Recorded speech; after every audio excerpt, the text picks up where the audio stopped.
Hola a todos, damos inicio a nuestra charla sobre alimentación antiinflamatoria. Aquí tenemos de invitado a Carlos Ferragut desde España, quien nos va a dar esta charla tan importante para nosotros sobre nuestra alimentación, sobre estos cuidados que debemos de tener en cuanto a los alimentos que debemos de consumir. Y siempre sale esta duda, ¿no? De qué y qué otra cosa podemos consumir. Mm. Carlos, bienvenido. Muy buenas tardes desde aquí de España y nada, muchas gracias por permitirme hacer esta charla. Ahora haré una explicación más amplia sobre quién soy, pero bueno, como ya has dicho, me llamo Carlos Ferragut, soy dietista y voy a explicar de manera general pues cuál es la mejor alimentación para este tipo de patologías, de las enfermedades inflamatorias. Así que cuando quieras empezamos. Sí, gracias. Más bien ya se van conectando y también tenemos a través del Zoom, estamos conectados a través del Instagram, el Instagram de Detrás de mi Sonrisa, el Facebook de la comunidad de, de pacientes con espondilitis y fibromialgia de Perú. Y pues también pueden ingresar, está anclado en mis historias el link si desean ingresar a la reunión y también nos pueden mandar sus preguntas por esos medios. Entonces, podemos dar inicio, Carlos. Vale, perfecto. Pues si puede pasar a la siguiente Sí. diapositiva.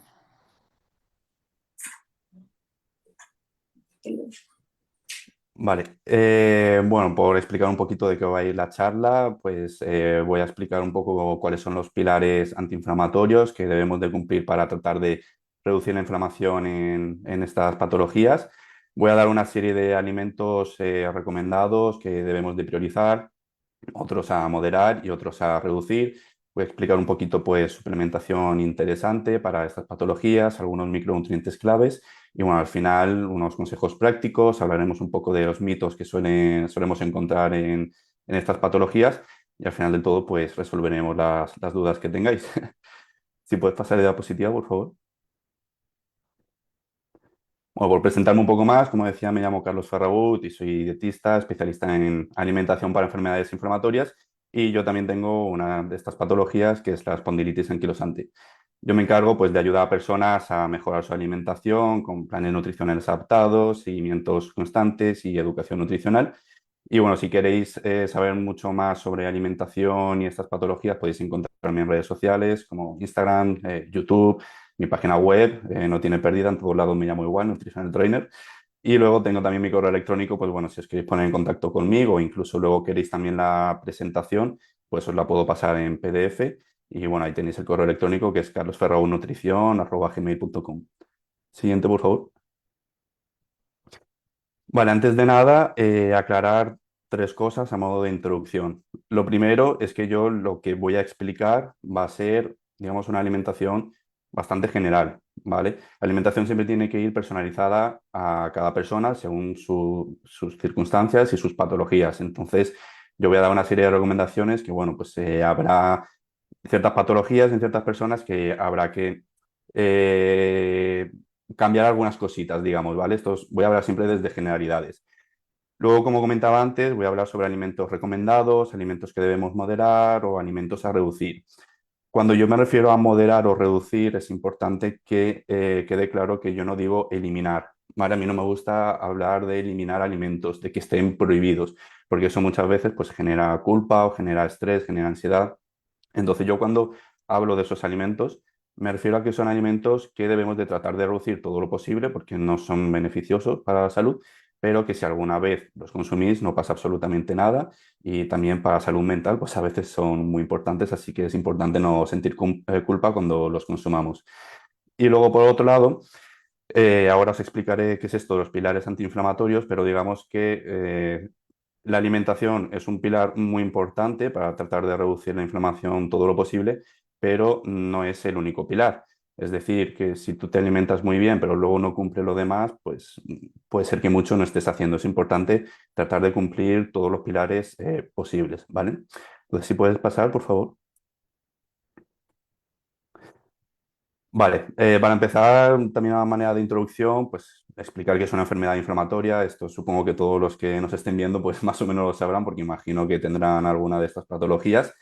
Pero bueno, es importante lo que quiero aclarar, es que las enfermedades inflamatorias suelen cursar de inflamación crónica o de bajo grado, es decir, que se mantiene en el tiempo. Y es importante diferenciarla de la inflamación aguda, porque no es lo mismo. Y es que mucha gente le suele temer a la inflamación, ¿no? A la palabra inflamación le suele tener mucho miedo. Y es importante saber diferenciar entre la inflamación crónica y la inflamación aguda. La inflamación aguda suelen aparecer a respuestas ante daños, ya sea una infección o una inflamación. Por ejemplo, te das un golpe en un dedo y se te hincha y se te pone rojo. ¿Vale? Eso es una inflamación aguda porque tiene una duración corta, de unos días o unas semanas. Y esa inflamación es positiva porque lo que va a hacer es solucionar ese daño. Luego, por otro lado, tenemos la inflamación crónica, que esta sí que se sostiene en el tiempo y esta es la que sí que debemos de tratar de reducir porque es la que provoca pues, daños en tejidos, en órganos, es lo que provoca los dolores, la rigidez, la fatiga, ¿vale? ¿Y cómo podemos reducirla? Pues la alimentación, como comentaba, es un pilar súper importante y ahora os voy a comentar cuáles son los otros pilares. Si puedes pasar, por favor. Estos son los pilares antiinflamatorios. Tenemos la alimentación, que ahora lo iré explicando a lo largo de las diapositivas, y luego tendríamos el deporte y la actividad física.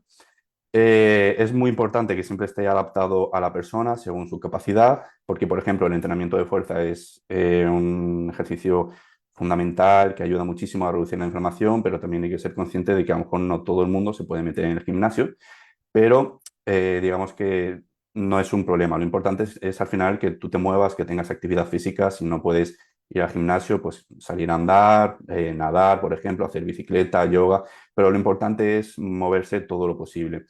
Hay personas que a lo mejor por los dolores pues piensan que si hacen deporte le puede perjudicar y sufrir mucho más dolores, pero aunque al principio cueste un poquito, yo animo a ir poco a poco, empezar a lo mejor andando o hacer cositas suaves y luego ya ir aumentando la intensidad, porque de verdad que notaréis con el tiempo que os irá ayudando y cada vez tendréis menos dolores y os ayudará con la inflamación y con los problemas.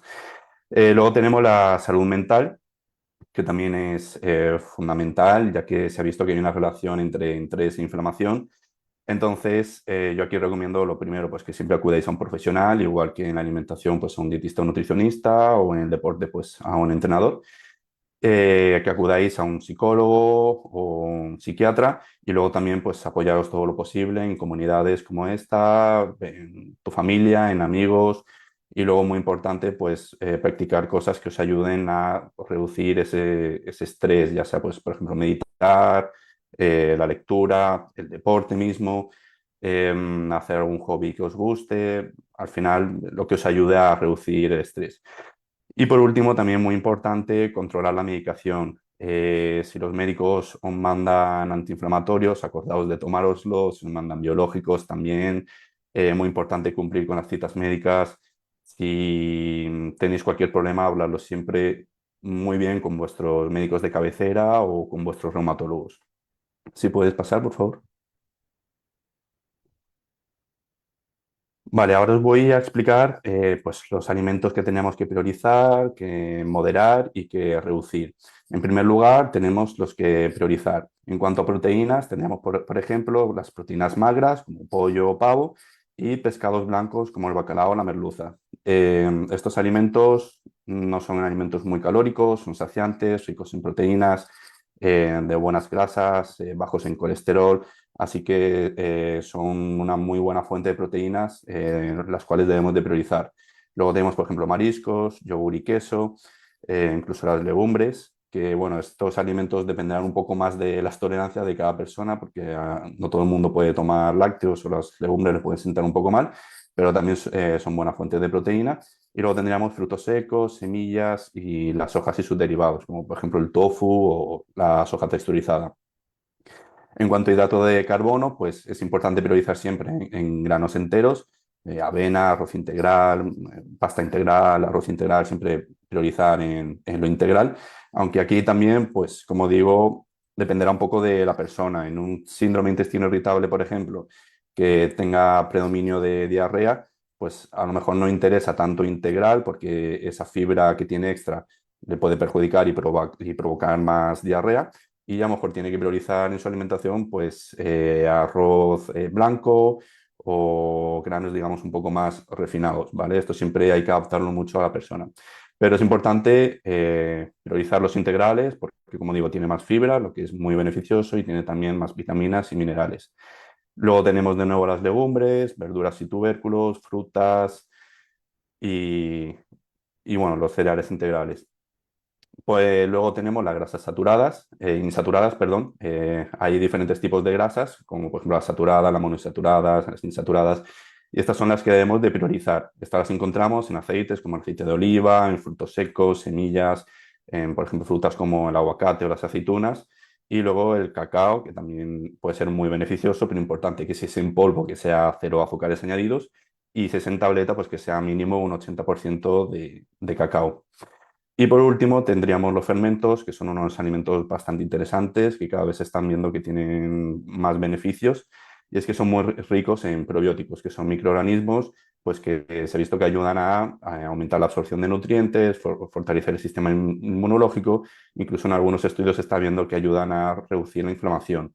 Algunos ejemplos, pues el yogur, el chucrut, el miso, los encurtidos como los pepinillos o las cebolletas, la kombucha, etcétera. El siguiente, por favor. Vale. A continuación tenemos los alimentos a moderar. Tendríamos en un principio, en cuanto a proteínas, pues huevos, por ejemplo. Aquí hay un debate bastante amplio sobre los huevos, porque siempre se ha escuchado pues, que primero que eran buenos, luego malos, luego otra vez buenos. En definitiva, para resumir un poco, decir que los huevos sí que es cierto que tienen colesterol, por lo tanto sí que van a aumentar un poco el colesterol, y en personas que sufran de este factor, pues a lo mejor sí que hay que tener un poco más de cuidado. Ahora bien, tampoco considero que sea un problema consumir huevos, teniendo en cuenta que vivimos en una sociedad donde la mayoría de la gente se alimenta muy mal, que hay mucho estrés, mucho sedentarismo. Realmente comer uno o dos huevos más al día no va a tener un gran impacto en tu alimentación. Si tú te alimentas bien, haces deporte, controlas el estrés y eso, lo puedes tomar, pero bueno, si se puede moderar, mejor. Luego tenemos los pescados azules grandes, como el atún o el salmón. Seguramente hayáis escuchado que son muy beneficiosos, aparte de por la proteína, por el omega 3, y es verdad que sí que son muy beneficiosos, pero también estos pescados, al ser más grandes y contener más grasa, también tienen más cantidad de mercurio, entonces es importante no abusar de ellos. Lo recomendado sería tomar 2 o 3 veces a la semana.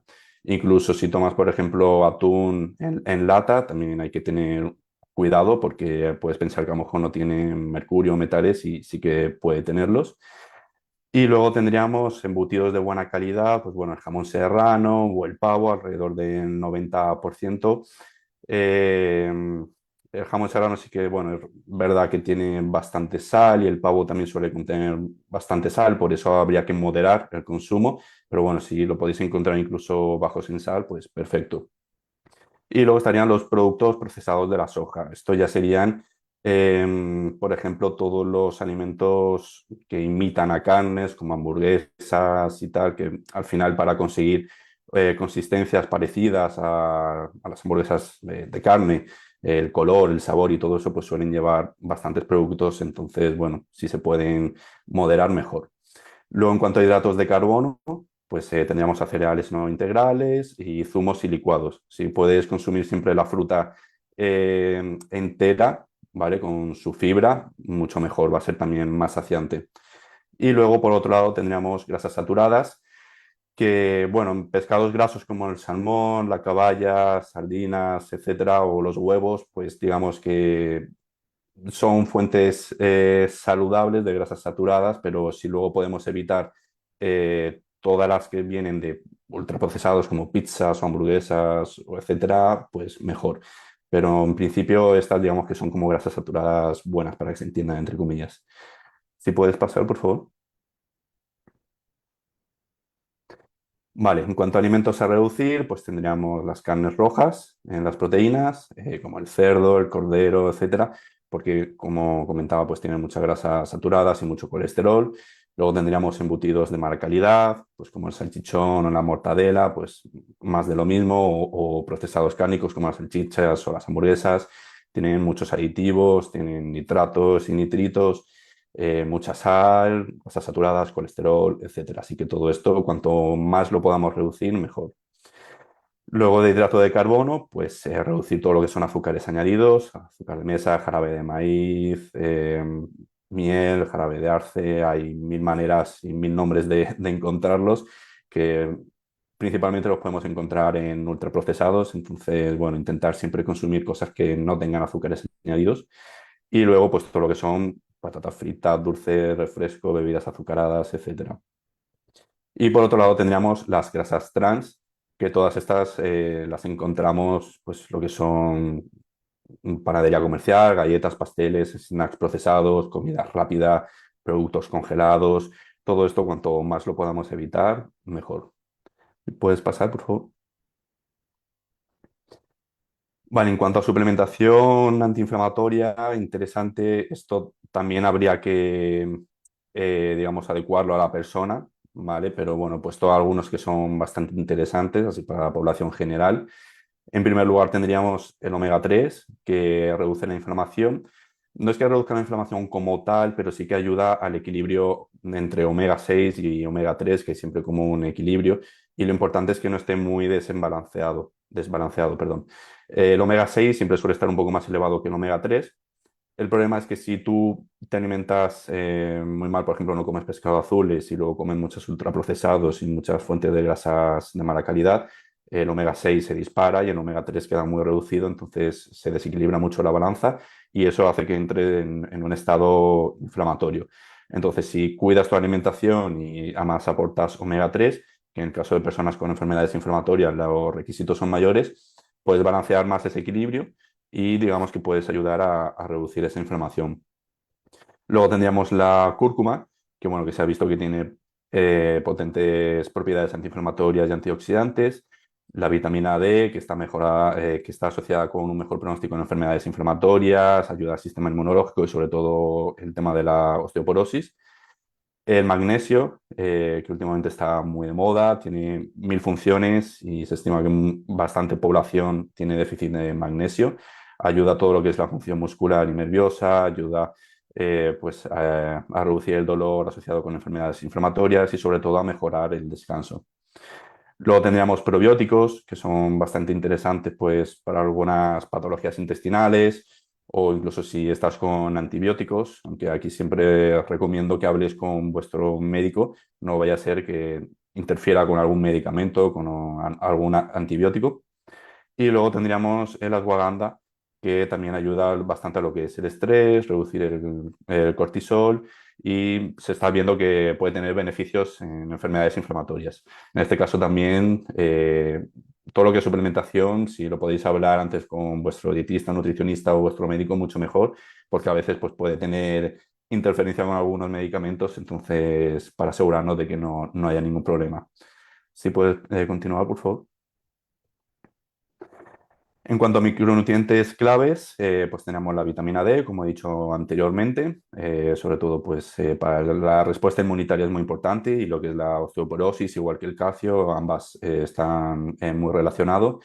El magnesio, como comentaba, los ácidos grasos omega 3, los antioxidantes que ayudan contra el daño celular y ayudan al sistema inmunitario, que los podemos encontrar pues lo que son frutas y verduras.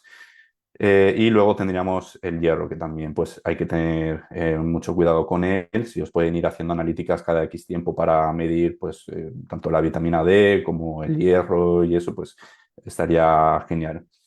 Si puedes continuar, por favor. Vale, algunos consejos prácticos. Pues primero, por ejemplo, incluir colores en la comida, porque claro, como he dicho, es importante tener pues, antioxidantes, vitaminas, minerales en tu alimentación y a lo mejor no sabes muy bien cómo hacerlo. Pues un truco es incluir muchos colores, porque normalmente los colores suelen ir asociados a unas vitaminas o a unos minerales.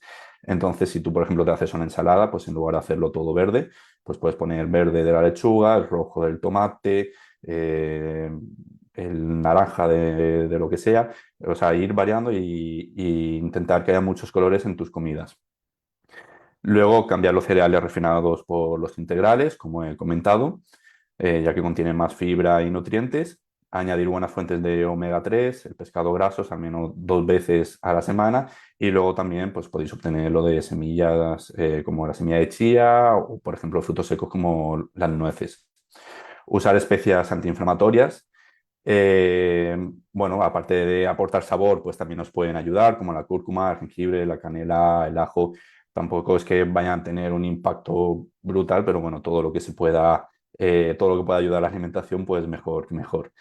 Luego preparar snacks saludables, pues sobre todo para cuando tengáis esas épocas de fatiga que nos dan a todos con estas patologías, pues siempre viene bien tener a mano cosas saludables, pues ya sea pues, fruta o podéis hacer vosotros mismos galletas saludables o comer, por ejemplo, bastones de zanahoria con hummus. O sea, tener siempre a mano opciones rápidas y que sean saludables. Y luego, importante, pues eso, planificar tus comidas para los días difíciles. Si un día estás muy cansado, tienes dolores, pues intentar tener siempre opciones saludables. Por ejemplo, en el congelador podéis tener verduras o podéis tener pescado o carnes que estén congeladas. Podéis utilizar legumbres que ya estén cocidas, conservas, por ejemplo, de atún. En fin, tener siempre a mano alimentos que os resulten muy fácil que sea prácticamente de echar en un plato y directamente a comer. ¿Puedes continuar, por favor? Vale, vamos a ver algunos mitos y verdades, que aquí suele haber bastante debate. Los dos primeros están muy relacionados, que son si la leche y el gluten causan inflamación. Y lo cierto es que a día de hoy, pues no se ha visto, no hay ninguna evidencia científica de que bueno, la leche o la lactosa y el gluten causen inflamación. De hecho, muchas asociaciones como la Sociedad Española de Reumatología, que está formada pues, por médicos, por reumatólogos, lo dicen, no es necesario quitar ni los lácteos ni el gluten porque no provocan inflamación como tal. Sí que es verdad que puede haber personas que tengan ciertas sensibilidades al gluten o que tengan una enfermedad celíaca y a lo mejor no lo saben y por eso les sientan mal, pero inflamación como tal no provoca.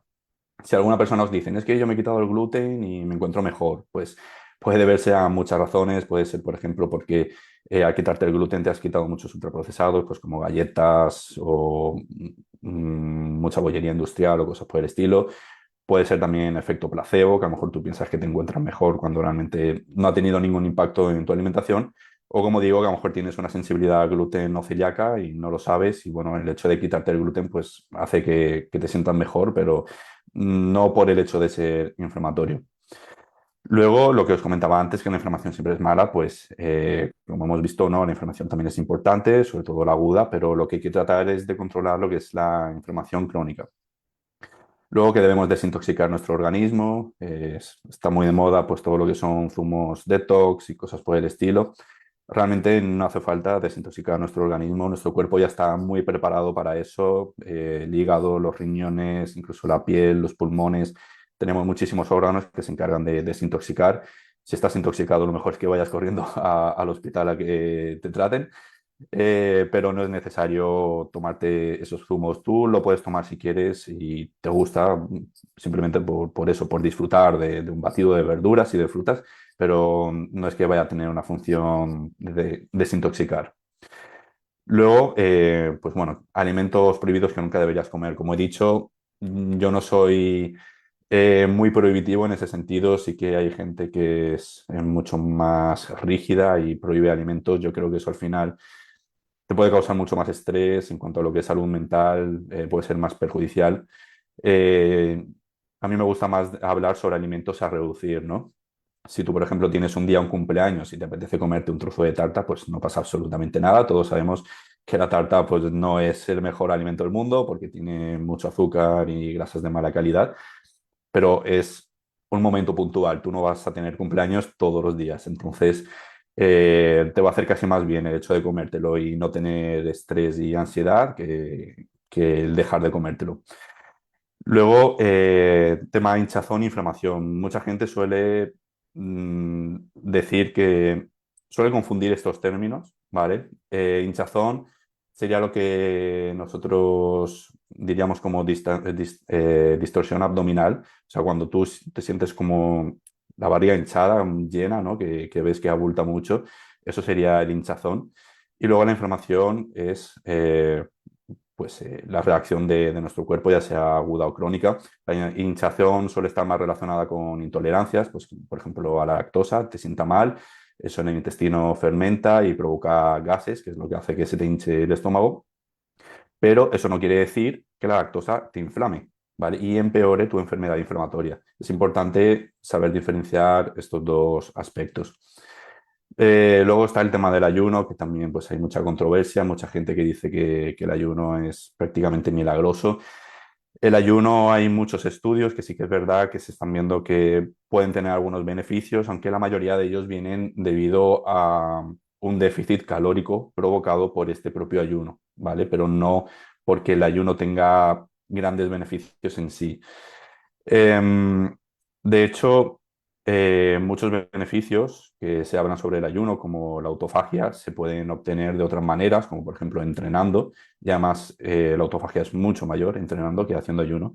E incluso si tú haces un ayuno muy prolongado, de muchas horas, hay gente que incluso dice de días, me parece una burrada, puede ser perjudicial porque estás haciendo que tu cuerpo entre en un estado de alarma, de alerta y provocan mucha más inflamación. Así que puedes hacer el ayuno siempre que sea de manera controlada, si te puede guiar un nutricionista o un dietista mejor, pero yo lo utilizaría más como una técnica quizás para lo que es pérdida de grasa y de peso que para desinflamar.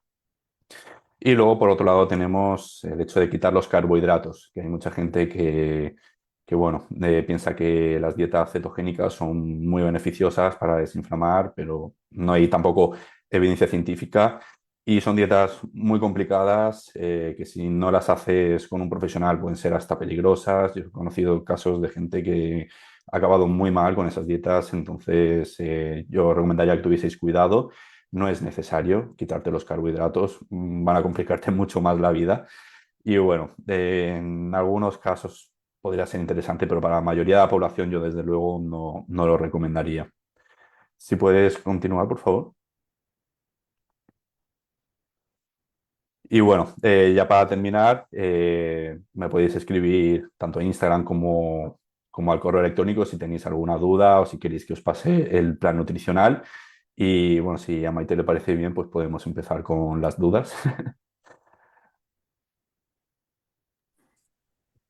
Sí, muchas gracias, Carlos, por toda la información que nos has brindado. De Ujú. verdad es bastante necesario este tipo de información o este tipo de charlas porque lamentablemente en nuestra comunidad o en toda nuestra comunidad de personas con enfermedades autoinmunes, enfermedades crónicas que causan mucha inflamación, siempre hay esta duda, ¿no? Y suelen quitarse. O sea, ha habido veces que hay nutricionistas que son muy restrictivos en cuanto a los Ujú. alimentos Sí, y ese panorama pues ya hace como el tiempo que te conozco que para mí también cambió, ¿no?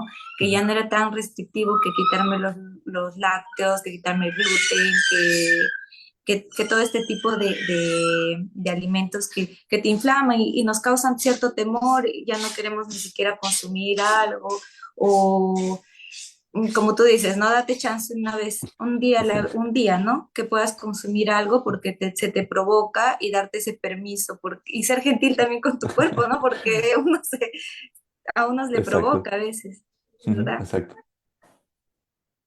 Sí. Acá tengo algunas preguntas, no sé si Ujú. dentro de aquí, acá también hay algunas consultas. A Sí, ver, estoy viendo que la gente está preguntando. sí, te las leo. La leche sin lactosa tiene calcio. Dice, Ujú. para un paciente con 58 años, ¿cuánta leche sin lactosa necesita tomar al día? Tomo sin lactosa porque soy intolerante a la lactosa. Gracias. Ujú. Sí, a ver, en un principio sí, la leche pues tiene varios compuestos, entre ellos está la lactosa y luego por otro lado está el calcio. O sea que sí que tiene calcio. La leche sin lactosa básicamente es leche normal, para que te hagas una idea, a la cual le añaden enzimas de lactasa.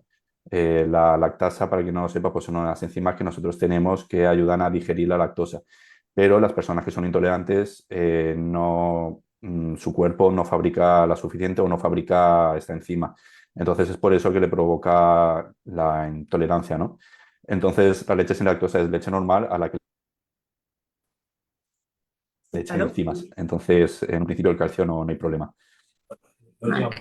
Dice, si puede responder la última, repetir la última parte porque es como que se pegó, se paró Sí, el, sí, básicamente eso, que la leche sin lactosa es leche normal a la que le han añadido enzimas lactasa y por lo tanto el calcio no se ve perjudicado. Es decir, que tiene calcio y lo puede consumir sin problema. ok. También hay otra consulta sobre el alcohol se debe eliminar totalmente. Vale, a ver, esto es un poco como la tarta, ¿no? De cumpleaños. ¿Se debe eliminar completamente? A mí, la verdad es que el alcohol es algo que no lo catalogaría como alimento, pero si tuviésemos que decir que es un alimento, para mí sería como el peor de todos. Me parece que no aporta nada beneficioso, aporta muchas calorías vacías y es bastante inflamatorio. A mí me ha pasado que a lo mejor me tomo una cerveza y el día siguiente me encuentro bastante mal y he hablado también con mucha gente con enfermedades inflamatorias que le pasa lo mismo.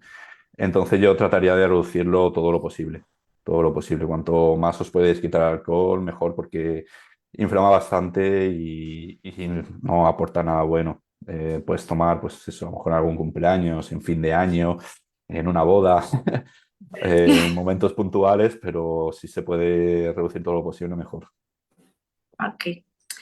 También acá dice si se puede comer mariscos y lo otro Ujú. también dice, yo consumo un suplemento de triple omega, ¿hay algún problema o debe ser simplemente omega 3? Vale, en cuanto a los mariscos, no habría ningún problema. Luego habría que ver, por ejemplo, si tienes gota o alguna patología por el estilo, pero bueno, en principio no habría problema. Y en cuanto al triple omega, imagino que será porque hay algunos suplementos que tienen omega 3, omega 6 y luego algunos tienen 7 o 9. Yo te recomendaría simplemente omega 3 por lo que he hablado antes sobre el equilibrio, ¿no? Entre omega 6 y omega 3. Si tú estás consumiendo ambos, al final no estás equilibrando la balanza. Y lo que interesa es tratar de reducir el omega 6 todo lo posible y aumentar el omega 3. Entonces yo priorizaría en simplemente omega 3. Ok. También preguntas, ¿qué tipo de magnesio se debe consumir? Y si puedes hacer así algo resumido, algo chiquito, un menú de un día, para que... Wow, menú de un día. Yo tengo muy mala imaginación ahora mismo. O sea, un desayuno, ¿qué podría ser? Un almuerzo y algo de la cena, ¿no? Mira, si Algo quieres chiquito. respondo lo del magnesio y me meto en todas las recetas que tengo para mis planes y os voy dando ideas porque yo de verdad que tengo muy mala imaginación. O en Cuanto este a... caso puedes dejar en tu Instagram una Sí, receta así de un día y pueden ir vale, allá. Ajá, les ya podemos me... brindar también, ¿no es cierto? Me lo Sí, puedes pasar y yo les puedo enviar a la comunidad, sí, ¿verdad? Ujú. O sí, mira, si quieres luego hago un menú de eso de un día o incluso en mi ujú. Instagram si quieren, próximo post que haga, pues subiré un menú de un día sin problema. Ok. En cuanto a lo de magnesio, a ver, hay muchos tipos de magnesio en el mercado, está el citrato, el malato, hay 100.000, pero suelen provocar efectos laxantes. Yo el que recomiendo es el bisglicinato, que es el que mejor se absorbe y menos problemas da, digamos. Ah, ok. Acá tengo otra de la avena. Le dice, la avena me hace daño, o sea, la avena Ujú, te hace daño porque siente que le ayuda en su digestión y la gastritis. Y también, ¿qué frutos secos recomendarías para, y en qué cantidad, ¿no? ¿Qué porción ujú. y en el día que se debe consumir frutos secos? Vale, en cuanto a la avena, a ver, es un alimento muy beneficioso, realmente tiene bastante fibra, tiene carbohidratos de buena calidad, ayuda a bajar el colesterol, en la diabetes también se ha visto que tiene muchos beneficios. En un principio no debería haber ningún problema en cuanto a digestión y gastritis. Luego, bueno, como digo, habría que ver muy bien el caso de cada persona, Ujú. ¿no? Por ejemplo, con los frutos secos un poco parecido, en síndrome de intestino irritable puede que haya personas que la avena o los frutos secos les sienten mal. Yo he tratado a personas que les pasa, o que toleran poco, que a lo mejor toleran medio puñado de frutos secos o algo por el estilo. Pero en un principio, tanto la avena como los frutos secos son muy recomendables. ¿Y cuánta dosis consumir de frutos secos al día? Bueno, yo diría que un puñado o dos al día está bien, del fruto seco que quieras. Son todos bastante parecidos, entre comillas, digamos, calóricamente y eso. Entonces, el que más te guste, un puñado o dos al día.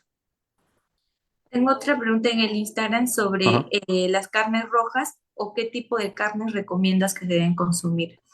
¿O se Sí, inflama la carne roja? ¿Inflama? ¿Causa inflamación?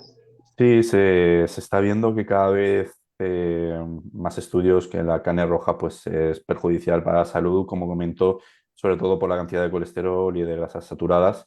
También es cierto que luego hay muchos estudios que mezclan carnes rojas, es decir, una cosa es, por ejemplo, la carne roja de cerdo y otra cosa son unas salchichas de mala calidad. Hay estudios científicos donde mezclan ambas carnes, cuando realmente, pues a ver, teniendo que priorizar mucho mejor una carne de cerdo que una salchicha ultraprocesada, ¿vale? Entonces hay que saber un poco diferenciar eso. Pero sí, cuanto más se pueda reducir, mejor. Yo recomiendo carnes magras, pues como el pollo o el pavo. También acá me cuesta dejar el azúcar porque le causa ansiedad. ¿Cómo puedo hacer la transición en el dejo? ¿Y qué Vale. podemos utilizar en vez del azúcar? ¿Qué se podría utilizar? Ajá.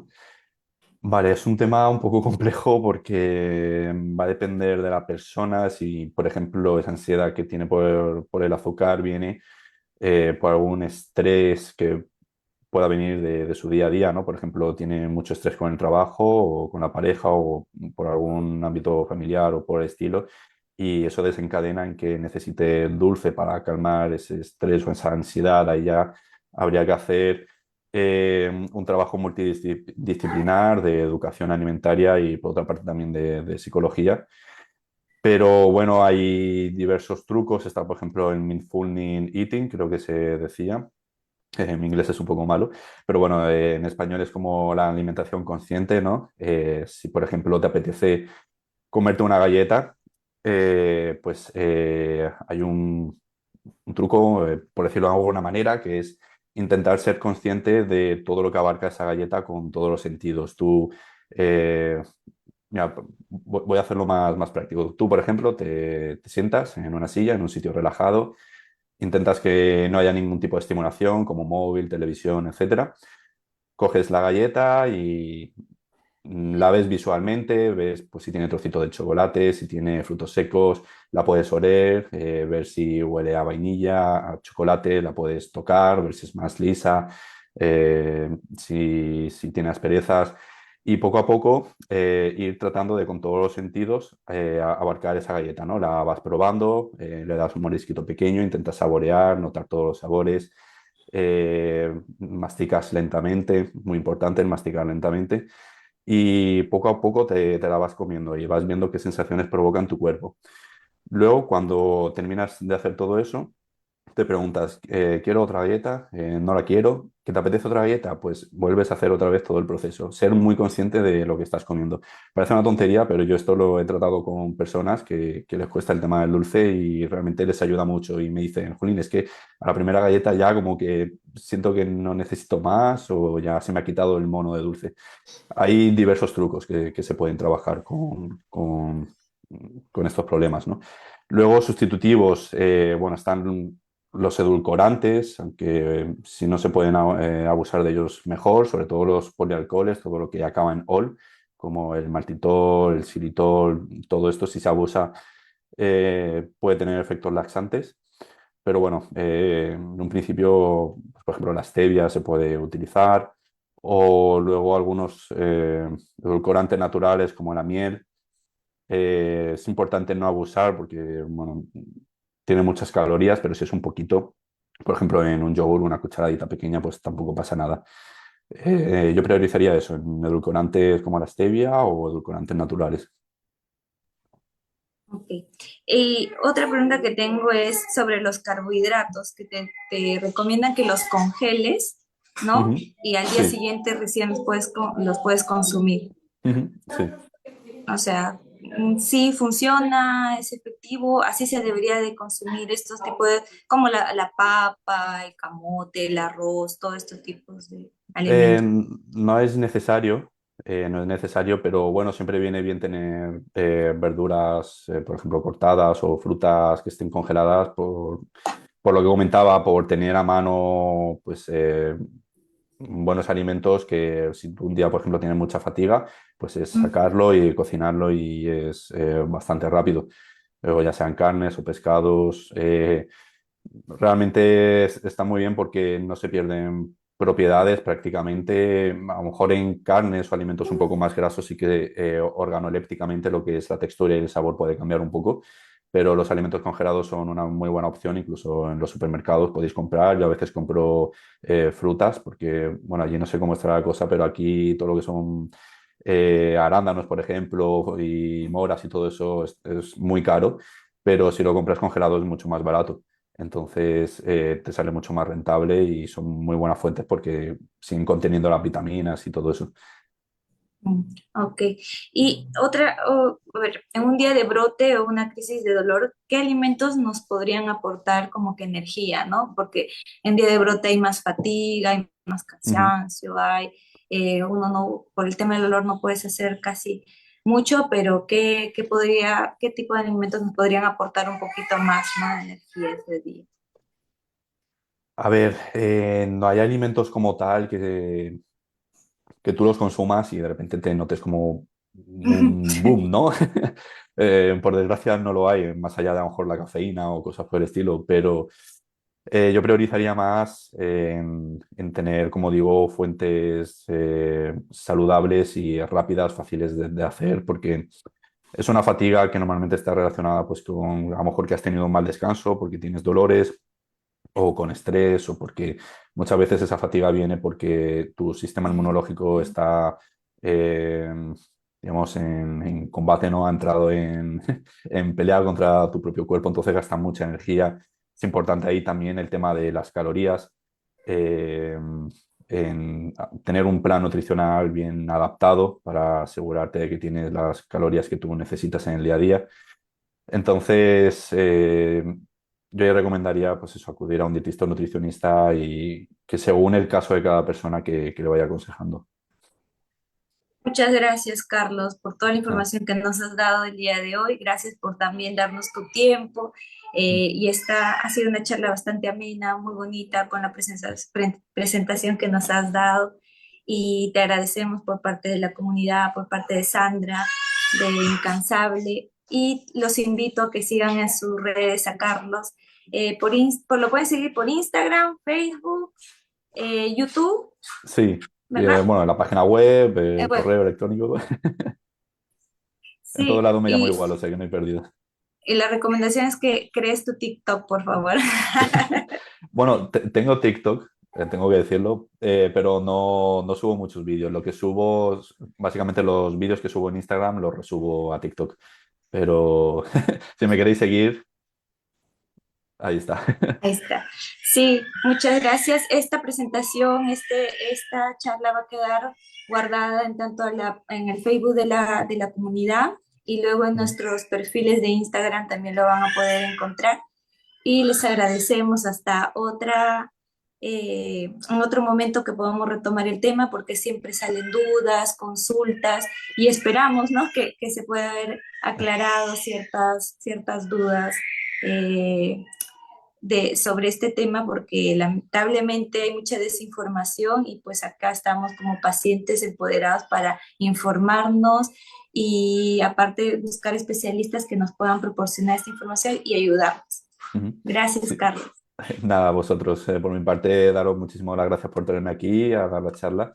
Y bueno, soy consciente de que el tema de alimentación en estas patologías es bastante complejo. Como digo, hay muchos tipos de enfermedades inflamatorias, intestinales, que muchas veces están relacionadas, entonces es complicado, ¿cómo decir?, responder todas las preguntas, ¿no? Ya me gustaría a mí hacer una charla súper amplia respondiendo todo, pero es realmente complicado porque, como digo, depende mucho de la persona. Entonces, si tienen muchas dudas, otro día podemos quedar para hacer otra charla respondiendo dudas o nos pueden escribir a vosotras o a mí por privado o correo electrónico por donde sea. Y nada, pues eso, daros mucho las gracias por tenerme aquí y tenerme siempre en cuenta. Gracias a ti y nos despedimos hasta un próximo live, una próxima charla. Gracias a todos los que se unieron por Zoom, por Instagram y Facebook. Muchas gracias. Hasta otro día. Hasta luego, gracias. Chao, chao. ¿Salimos?